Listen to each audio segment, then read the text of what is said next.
सक्कड़ खबर, बेखौफसमा बेबाक अंदाज। देखिए, जब बीजेपी की नेशनल एग्जीक्यूटिव कमेटी की मीटिंग हैदराबाद में हुई थी तो आप तमाम मीडिया के जिम्मेदारों ने एक न्यूज़ को कैरी किया था कि भारत के वजीर आज़म ने बीजेपी के लोगों से कहा कि पसमानदा मुसलमानों की बात करो।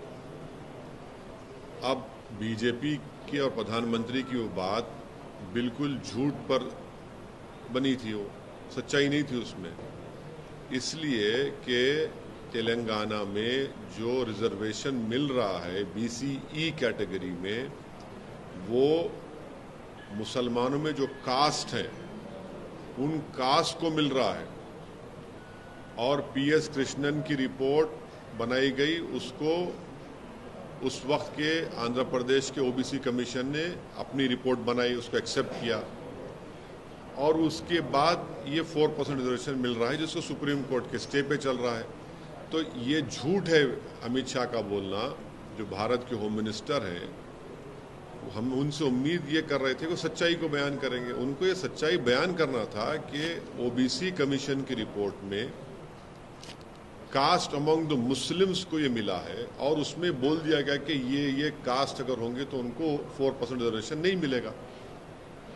आखिर बीजेपी पसमानदा मुसलमानों की दुश्मन क्यों है? आखिर क्यों बीजेपी, अमित शाह और प्रधानमंत्री जो मुसलमानों में पसमानदा मुसलमान, जो डॉक्टर, इंजीनियर, स्कूल के टीचर्स बन रहे हैं, नर्सेज बन रहे हैं, स्टेट पब्लिक सर्विस कमीशन में तेलंगाना में जा रहे हैं, उनसे इतनी नफरत क्यों है? बीजेपी इनके डेवलपमेंट के खिलाफ क्यों है? इनके एम्पावरमेंट के खिलाफ क्यों है बीजेपी? और कब तक बीजेपी नेगेटिविटी और नफरत को फैलाएगी? आप क्यों भारत के जो मुसलमानों में जो कास्ट हैं, जो जिनको संविधान के आर्टिकल 15 और 16 के तहत जिनकी सोशल एजुकेशनल बैकवर्डनेस का एक एम्पिरिकल डेटा है, कृष्णन की रिपोर्ट है, OBC कमीशन रिपोर्ट है, फिर उसके बाद सुधीर कमेटी की रिपोर्ट है, फिर तेलंगाना की OBC कमेटी ने उस सुधीर कमेटी रिपोर्ट को लेकर देखा और एक्सेप्ट किया कि यस, मुसलमानों के सोशल एजुकेशनल बैकवर्डनेस का एक एम्पिरिकल डेटा है। आप क्यों उसके खिलाफ हैं? क्यों आप मुसलमानों को तरक्की करना से देखना नहीं चाहते? वे अगर एक मुसलमान में जो बैकवर्ड क्लासेस हैं या कास्ट हैं, अगर उनके बच्चे डॉक्टर, इंजीनियर बन रहे हैं, स्टेट पब्लिक कमीशन में DYSP पुलिस ऑफिसर बन रहे हैं, RDO बन रहे हैं, तहसीलदार बन रहे हैं, टीचर बन रहे हैं, नर्सेज बन रहे हैं, कांस्टेबल में रिक्रूटमेंट हो रहा है, तो आपको इतनी तकलीफ क्यों हो रही है? आप क्यों मुसलमानों को मार्जिनलाइज करना चाहते? क्यों मुसलमानों को एलिनेट करना चाहते? और भारत के होम मिनिस्टर से और भारत के प्रधानमंत्री से हम पूछना चाह रहे हैं कि तेलंगाना की असेंबली में एक रेजोल्यूशन पास हुआ था जिसमें यह कहा गया था कि तेलंगाना के शेड्यूल्ड ट्राइब का रिजर्वेशन 6% से 9% कर दिया जाए। आप क्यों उस पर खामोश बैठे हैं? बताइए, करिए ना आप। और दूसरी बात, तेलंगाना की असेंबली में मुसलमानों में जो कास्ट हैं उनको 12% रिजर्वेशन का एक रेजोल्यूशन पास हुआ, एक्ट बनाया गया, उसको होम मिनिस्ट्री में है। अमित शाह क्यों जवाब नहीं दे उसका? और आपने कर्नाटका में निकाल दिया, सुप्रीम कोर्ट ने क्या कहा अभी तक वो नहीं जानती क्या बीजेपी? तो ये ऑल इन ऑल जो है बीजेपी का एक सिस्टमिक तरीका है कि मुसलमानों को डेवलपमेंट से, उनके एम्पावरमेंट से रोका जाए। वो उनकी गरीब जो कास्ट है मुसलमानों में, उनके बच्चे पॉलिटिकली, सोशली, एजुकेशनली एम्पावर ना हो। इसीलिए तो बीजेपी के पास ना तो कोई मुस्लिम MP है, ना बीजेपी के पास ना कोई मुस्लिम मिनिस्टर है। ये उनकी खुली खुली नफरत की निशानी है और ये पॉलिटिक्स ऑफ डिसअपियरेंस बीजेपी कर रही है मुसलमानों के लिए। कर्नाटका की आप मिसाल दे रहे हैं, कर्नाटका में वो जो इंटरिम रिपोर्ट के ऊपर आप कास्ट को निकाल सकते हैं क्या? रिजर्वेशन नहीं निकाल सकते, कंप्लीटली अनकॉन्स्टिट्यूशनल है, इलीगल है। अच्छा, वो इंटरिम रिपोर्ट पब्लिक डोमेन में भी नहीं है। आप दीजिए पब्लिक डोमेन रिपोर्ट लिखे कर्नाटका की। तेलंगाना में तो ये है, फैक्चुअल पोजीशन ये है जो भारत के होम मिनिस्टर सच्चाई को नहीं बयान किए। कल एक और बात भी बोले होम मिनिस्टर केसीआर की जो कार है, बीआरएस की कार है, वो ओवैसी के स्टीयरिंग से ओवैसी उसकी स्टीयरिंग चलाते हैं। बीजेपी की जो गाड़ी चल रही है ना, वो देश में आरएसएस के तरफ से चल रही है। बीजेपी की जो सत्ता चल रही है, जहां पर उनकी सत्ता है, वहां पर एनकाउंटर के नाम पर कत्ल कर दिया जाता है। जो लोग उनकी पुलिस कस्टडी में होते हैं, उनकी मौत हो जाती है। जिसका जाती घर होता है, उनके घर को बुलडोजर से तोड़ दिया जाता है। गोश्त के नाम पर मारा जाता है, बल्कि गोश्त के नाम पर जुनैद और नसीर को जिंदा जला दिया जाता है। देश में आज बेरोजगारी नौजवानों का मुकद्दर बन गया।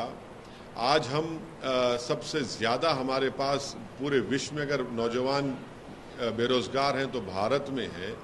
चीन हमारी ज़मीन पे कब्जा करके बैठ चुका है। पाकिस्तान से आतंकवादी आकर हमारे देश के सिपाहियों को मार रहे हैं। ये इस पर बात नहीं करती अमित शाह, इस पर बीजेपी बात नहीं करती। मगर मुद्दा क्या है? मुसलमान से खतरा है, मुसलमान को हम डेवलपमेंट होने नहीं देंगे। ये उनकी पॉलिटिक्स है। यूनिफॉर्म सिविल कोड पे चर्चा चल रही है सर। कहा माना यह जा रहा है कि अगले चुनाव से पहले यूनिफॉर्म सिविल कोड भी आ जाएगा। और दूसरा सर, रिजर्वेशन के सवाल पे अमित शाह का कहना है कि मुस्लिमों को 4% रिजर्वेशन दिया जा रहा है, वो SC ST OBC छीन के दिया जा रहा है। देखिए, एक मिनट तेलंगाना, मैं फिर से आपके समझाने के लिए और आपके सुनने वालों के समझने के लिए कह रहा हूं कि तेलंगाना में रिलीजन के ऊपर नंबर 1 रिजर्वेशन नहीं मिल रहा है। मुसलमानों में जो बैकवर्ड कास्ट हैं उनको मिल रहा है, जिसमें बता दिया गया कि ये कास्ट को रिजर्वेशन मिलेगा, इनको नहीं मिलेगा। तीसरा, किस बुनियाद पर मिल रहा है?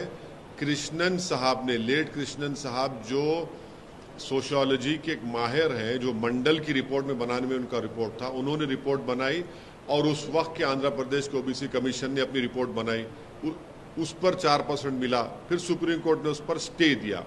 तो बीजेपी का ये जो बाजा बज रहा है कि रिलीजन के नाम पे मिल रहा है, वो नहीं मिल रहा है। मुसलमानों में जो कास्ट है, उनके सोशल एजुकेशनल बैकवर्डनेस का एक एम्पिरिकल डेटा की रिपोर्ट है, नंबर 1। नंबर 2, तेलंगाना बनने के बाद तेलंगाना की गवर्नमेंट ने सुधीर कमेटी बनाया। उस सुधीर कमेटी ने मुसलमानों का सोशल एजुकेशनल बैकवर्डनेस की एक एम्पिरिकल डेटा की रिपोर्ट बनाई, जिसको तेलंगाना की BC कमीशन ने और एक रिपोर्ट बनाई, उसको एक्सेप्ट किया और 12% रिजर्वेशन देने के लिए बात की, जिसको तेलंगाना की असेंबली ने इसको एक्ट बनाकर, रेजोल्यूशन बनाकर मिनिस्ट्री ऑफ अफेयर्स भिजाया, जहां पर अमित शाह साहब मिनिस्टर हैं। तीसरी बात, आप कह रहे हैं कि शेड्यूल ट्राइब का, तेलंगाना की असेंबली में एक रेजोल्यूशन और एक्ट पास करके भारत की सरकार से, यानी मिनिस्ट्री ऑफ अफेयर्स से, सोशल जस्टिस मिनिस्ट्री से पूछा गया, बताया गया, डिमांड किया गया कि ये तेलंगाना सरकार का डिमांड है कि शेड्यूल ट्राइब्स का रिजर्वेशन 6 से 9% किया जाए, आप क्यों नहीं करते? आखिरी बात, मोदी सरकार 50% रिजर्वेशन को पार क्यों नहीं करती? ब्रेक करिए इस बैरियर को 50% के। आप इकोनॉमिक वीकर सेक्शन के नाम पर जो भारत की आबादी का 20% हिस्सा है, उनको 10% दे रहे आप। जो भारत की आबादी का 80% हिस्सा है, उनको 50% क्यों दे रहे आप? 50% ब्रेक करिए, बताइए कि आप रिजर्वेशन देना चाह रहे हैं पूरे बैकवर्ड कम्युनिटीज को। आपकी मोहब्बत है ही नहीं उनसे। जब चुनाव आता तो आप बताए थे कि मोदी जी OBC हैं। अरे भाई, 50% की लिमिट को ब्रेक करिए, पार्लियामेंट में कानून बनाइए। आपके पास 300 MP हैं, ब्रेक करिए। हम डिमांड करते हैं 50% रिजर्वेशन को ब्रीच होना चाहिए। आप सेंसस की रिपोर्ट नहीं लाते OBC की, डरते हैं आप देने के लिए, क्योंकि मालूम हो जाएगा कि OBC का सेंसस कितना है, और जब OBC का सेंसस बढ़ के मालूम हो जाएगा तो आपका पॉलिटिकल पावर आपसे छीन लिया जाएगा। मोदी जी की कैबिनेट में सबसे ज्यादा अगर मिनिस्टर हैं तो अपर कास्ट के हैं। OBC क्यों नहीं है बताइए? SC क्यों नहीं है बताइए? आप जब खड़े होकर बोलते हैं SC ST की, तो मिनिस्टर क्यों नहीं आपके? ज्यादा तो अपर कास्ट के लोग हैं मोदी जी कैबिनेट में।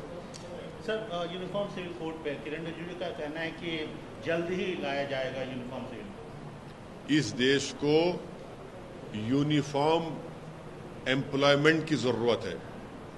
इस देश को प्राइस राइज को कंट्रोल करने की जरूरत है। इस देश को इन चीज़ों की ज़रूरत है। बेरोज़गारी नौजवानों का मुकद्दर बनता जा रहा है, आप नहीं करना चाह रहे उस पर। हम कहाँ से कहाँ गिरते जा रहे हैं।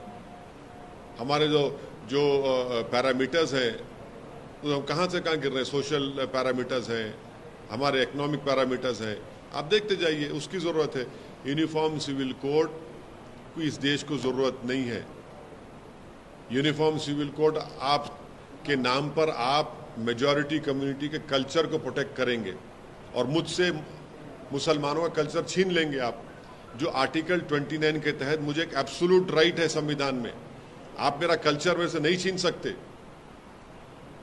एब्सोल्यूट राइट, फंडामेंटल राइट है ये संविधान में। आप कल्चर में नहीं छीन सकते मुझसे। मेरा कल्चर का प्रोटेक्शन है, चाहे मेरे शादी का तरीका हो, चाहे मेरा जो भी हो, मेरा कल्चर का प्रोटेक्शन है 29 के तहत। आप कैसे छीनेंगे मुझसे? आप यूनिफॉर्म सिविल कोड की बात करते हैं और आप लव जिहाद के कानून बनाते हैं। यूनिफॉर्म सिविल कोड की आप बात करते हो और आपको शर्म नहीं है, इस तरह की बात करते हो। आप रिलीजियस कन्वर्जन के कानून को बनाते हैं। यूनिफॉर्म सिविल कोड की आप बात करते हैं और गुजरात में कोई अपना घर नहीं बेच सकता जब तक गवर्नमेंट से परमिशन नहीं लिए। आप यूनिफॉर्म सिविल कोड की बात करते हो और हिमाचल प्रदेश में जाकर कोई एग्रीकल्चर लैंड खरीद नहीं सकता। आप यूनिफॉर्म सिविल कोड की बात कर सकते तो क्या कोई जाके नॉर्थ ईस्ट में उनके कल्चर को छीनेंगे आप? हमने कॉन्स्टिट्यूशन में नॉर्थ ईस्ट के स्टेट्स को उनका कल्चरल प्रोटेक्शन दिया है, आप करेंगे क्या उसको?